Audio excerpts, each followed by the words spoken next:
Welcome to Kicking Kickstarter with me, Jeccles. I am here with Shawn Murphy to talk about his comic book Kickstarter project, The End, issue 4 and 5. Hello. Hello. If the world was going to end in just 1 week, how would you spend those last 7 days alive? Would your mind snap, seeing no reason to hold your impulses in check? Would you try to make up for the person that you've become in what little time you have left? Maybe you just want to play video games until the end comes. Perhaps you'd like to admit your love to the girl of your dreams, whether you're in your mid-30s or middle school. Hi, I'm Shawn Padraic Murphy, and I'm the creator and writer of The End. The End is a story I've wanted to tell for years. Each issue always has 2 self-contained stories about how different individuals deal with the coming end of their world. I wanted to write many types of stories about dealing with coming to terms with the end of it all. Most Hollywood movies are only about trying to prevent the end of the world and succeeding.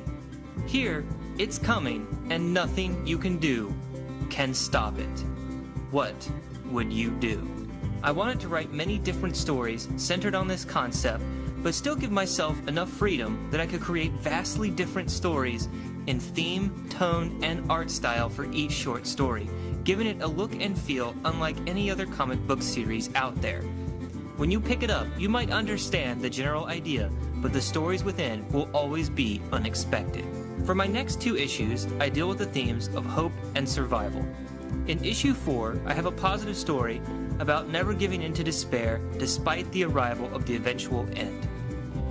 Alongside it is a negative story about what happens when everything you've ever wanted is now no longer an option, and what happens when your last bit of hope finally dies out forever. Issue number 5 deals with 2 people trying to survive the end of the world at all costs. One person is so in denial about what's going to happen that he denies basic facts and common sense, and is he actually going to learn to accept that which he can't control? However, the other story is about an individual who actually does escape the destruction of the world, but is survival at any cost worth the price? Please read the description below to learn more about how you can help fund my comic book series, The End. Thank you for viewing my Kickstarter, and I hope I can continue to bring these vastly different stories to the world. So tell us a bit about yourself and how you got into comic books.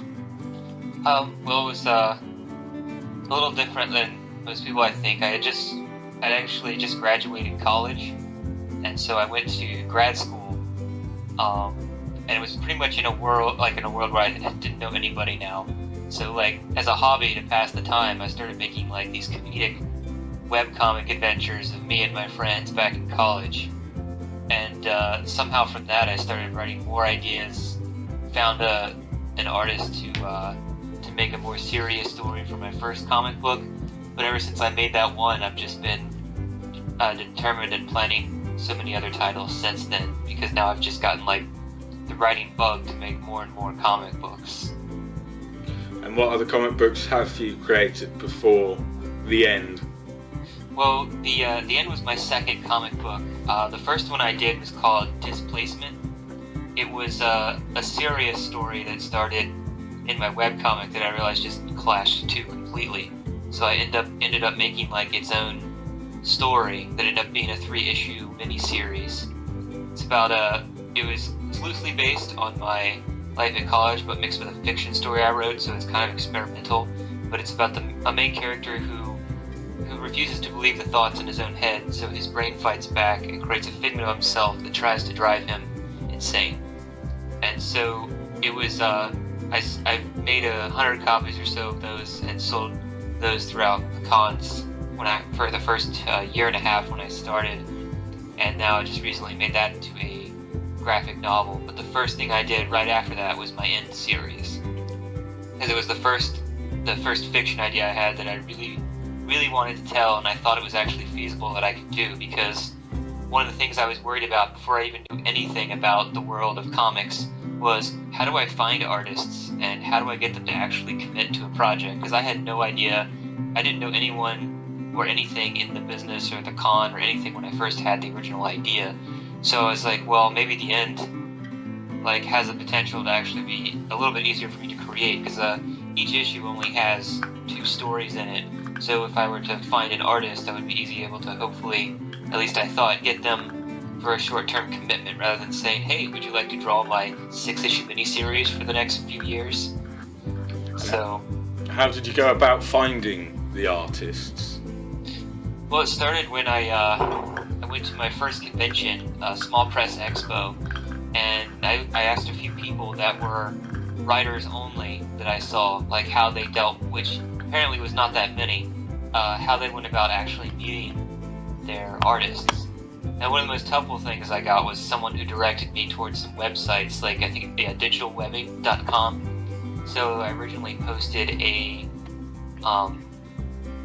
ad there where I said I was looking for artists for my comic book and told people to contact me, and then I had about 80 to 100 people respond within the next, just the next 3 days alone, looking to be hired for the project. So I was like, wow, there's a lot of people out there that want to get into comic books. It was just interesting because I think 10 of them were from the USA and all the other people were from outside the US.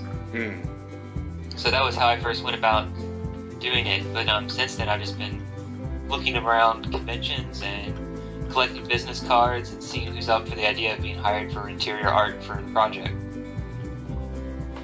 And one of the things I try to do is look at people's art styles and see if they match the story that I'm currently wanting to tell. Like, for instance, the first issue is really dark because it's about a guy who just loses his mind after he finds out the world's going to end, so I needed a really dark and gritty style for it.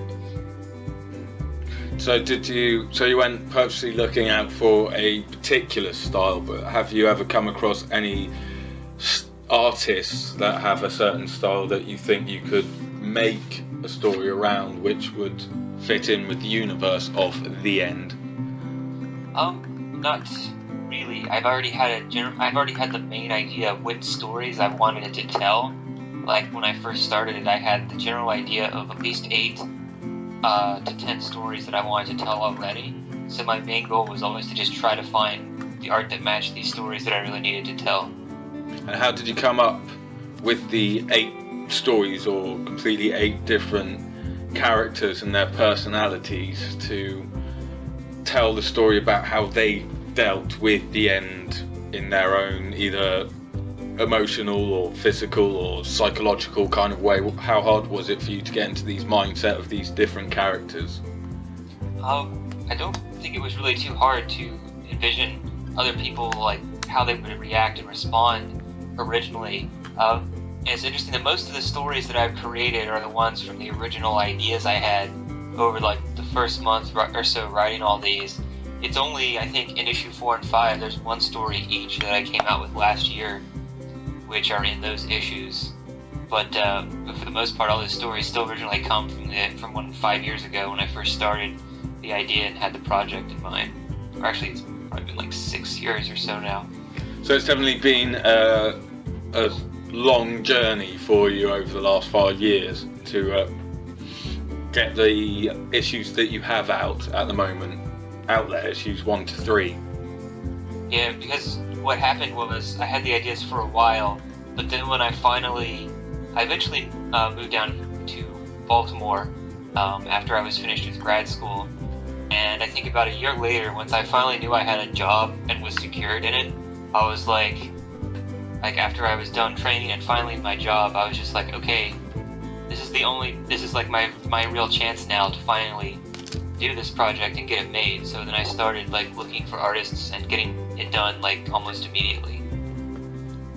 How did you find out about Kickstarter? Did you already know about it as you were setting up the project, or did you find out about it later? I actually found out about it I think 2 years ago. I had always wanted to do it. I started one Kickstarter last year, or about 1.5 years ago, and another one about 6 months ago. And just to see if I could get some help in funding my comics. I had one success and then one failure so far, and this is probably the last one I'm going to do for the foreseeable future. And how did you find using Kickstarter and setting a project up on it?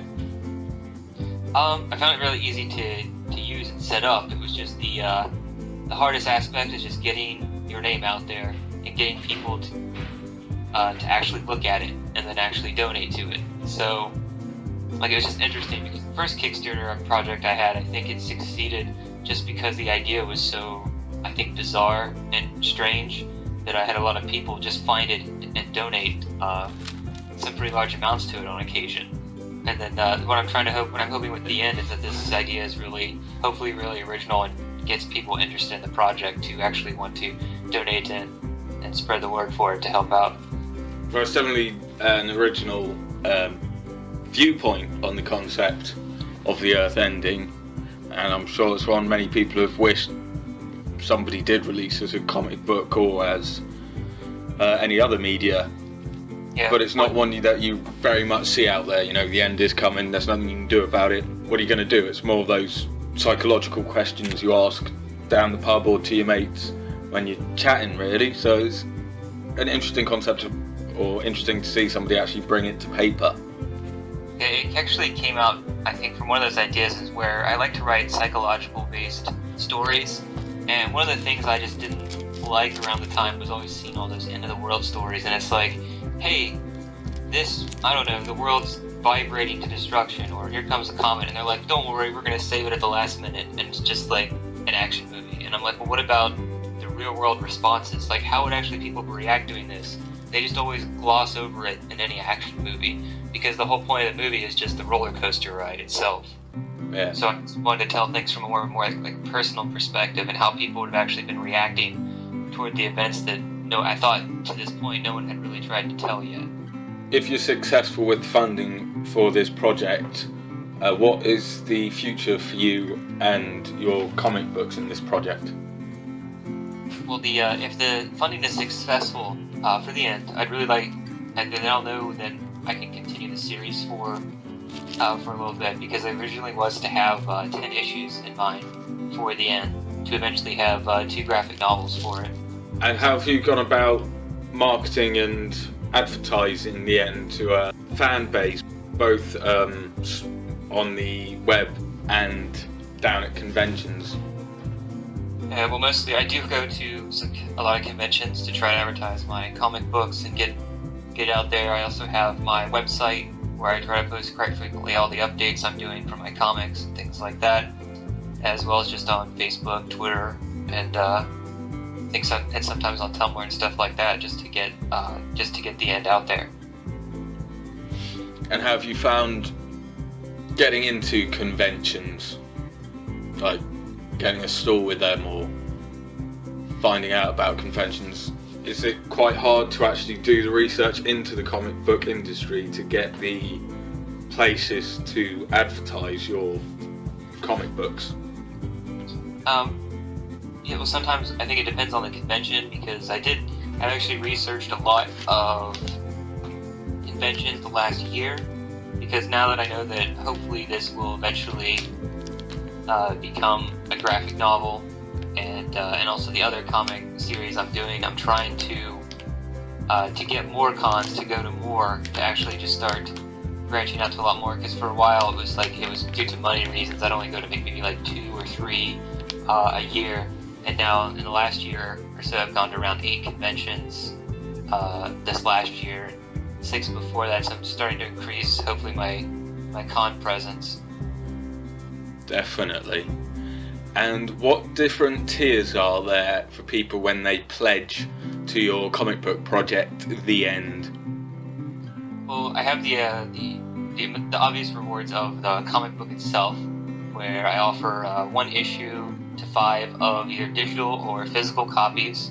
For instance, you can get all 5 issues of the digital copies for $8, or you can order all 5 of the physical issues for $20. But I also have some additional awards, such as prints of the covers. They're listed on the Kickstarter. The 5 issues of The End are also available in 8x10 prints. But one of the things that is one of the things I hope people will be interested in is that you can actually get the idea on how you would spend your final days printed in the 4th issue of The End. Of course, I only have 1 page for that due to a limited amount of space. but I have 15 rewards for that. It's something I did put in the first issue. It's just something I've wanted to do again because that was a lot of fun, because people would come up with sometimes the most outrageous ideas on what they would do with the rest of the end of the world, sometimes not taking seriously, but then you'd have people posting exactly what they do as if they'd actually thought about it before. That must have been interesting to read and see some of the different ways people would end it. I can imagine some of them were quite, I don't know, shocking or interesting.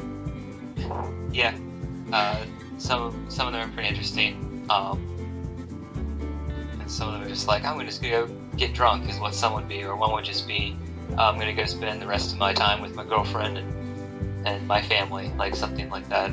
But it just all depended. And then in addition, I also have a magnet set for $9 that has 3 magnets based on the covers, based on some of the covers from the end, and as well as a T-shirt of one of the images as well. So those are most of the rewards that I am offering. And where can people go to find out more about yourself and your comic books? I have a website. It's called ShawnPMurphy.com. It's SHAWN, the letter P, and then the last name Murphy, MURPHY.com. And I have a website there where you can click on comic books and see all my comics, and it has basically all the previous posts I've done for them about previews and things like that, but it also includes links on where to order them for print to order or digital versions, which are available on everything from the iTunes bookstore to Amazon Kindle to print to order at Indie Planet. Okay. I recently just got the first issue accepted onto Comixology, so that was really exciting. It hasn't premiered yet on the site, but I did get an email telling me that it was approved and will be there shortly. You must be looking forward to that. Yeah, I'm excited about that, and hopefully that means I'll be able to get the other issues on there in the coming months/years. Definitely. Well, thank you very much, Shawn Murphy, for talking to Kicking Kickstarter about your comic book project, The End, issue 4 and 5. And if anyone out there hasn't read issue 1, 2 and 3, you can go check it out on his websites. Thank you very much. Thank you for your time. Thank you for watching this video by me, Jeccles Sixtynine. Remember to subscribe and comment to my YouTube channel for some more great interviews and reviews, along with some more additional content. Remember to follow me on Twitter at Jeccles Sixtynine and like me on Facebook at facebook.com/Jeccles Sixtynine. Thanks for watching. Remember to enjoy, share, like and subscribe and comment. Until next time, take care and bye.